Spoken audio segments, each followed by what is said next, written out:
Joe Ginder, please return to the railroad security checkpoint for an item you left behind.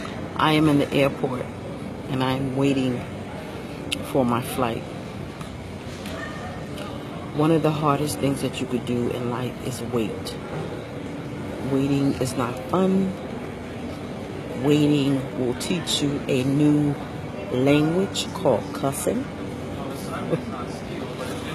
Waiting will make you meet God in a way that you never thought that you could or would. The hardest thing in life that you could do is wait. Now I'm going to teach you something really, really quick about waiting.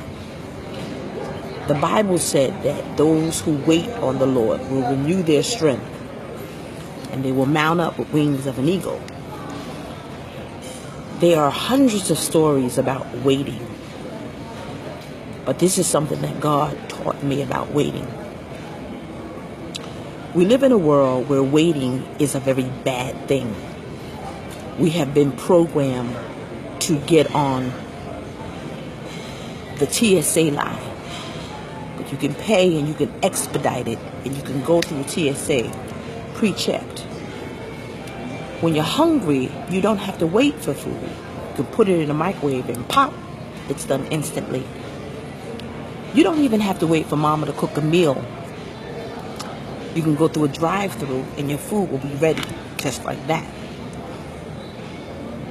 Waiting has been contaminated to be the most horrific thing you could do.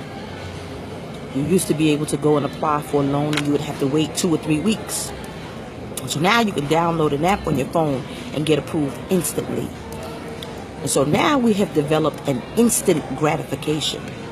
We don't want to wait for love. We want to click a button and instantly find love. And if that person doesn't work, there are 4 more other people that you can click a button to and have a date every single day of the week. Waiting has been distorted to be a horrible thing. I love you too, Michael. But if God told us to wait, why are we living in a world that is so instant? Now watch this. The prince of this world has created a rush that tears down waiting. And so it kills your desire to have patience. And do you know that patience is a part of love? Being patient is a part of love. And so if you don't learn how to wait, then you can't develop patience to let a person in your life evolve into who you need and what you need. If you don't learn how to wait, then the thing that you want right now will be given to you. And you know that saying, if you get it and you rush it, it's going to be too good to be true. And 9 times out of 10, it's not. I studied gold. We know the story of gold. And if you take gold and you put it in the fire, it has to go through 2 very important stages. It has to be put in the fire, and the top of it is a residue, and that residue is taken off, and then it's burned again, and then it goes through a purifying process, and then the surface is no good, and it takes it off, and it goes through this process. And in order for it to be purified, you have to wait for it to burn off the impurities. And so over the course of time, we say to ourselves, what in the world are we waiting for? You're waiting for purification. That means you're waiting for every decision in your life to be right. You're waiting as a single woman for someone to love you or to be involved in a relationship. You're waiting for a job. You're waiting to find an apartment. You might be waiting to find a roommate. You may be waiting for the roommate to find a job so they all can live together. You might be waiting for a car loan. You might be waiting for a doctor's report. Or just like me sitting in the airport, waiting for my plane. And so I watched several planes go by, but yet I'm waiting. But in the process of me waiting, I learned something about myself that I didn't learn before. And the only way I learned this lesson I had to wait. Because once you go through a waiting process in that period, you learn things about yourself, the people you're involved with, and the situation you're waiting for to evolve. See, timing is everything. It really is. And because God is Chronos and He is time, waiting is not an option for Him.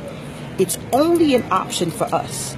And living in a world where waiting has become a horrible thing to do, you won't be in connection with Chronos.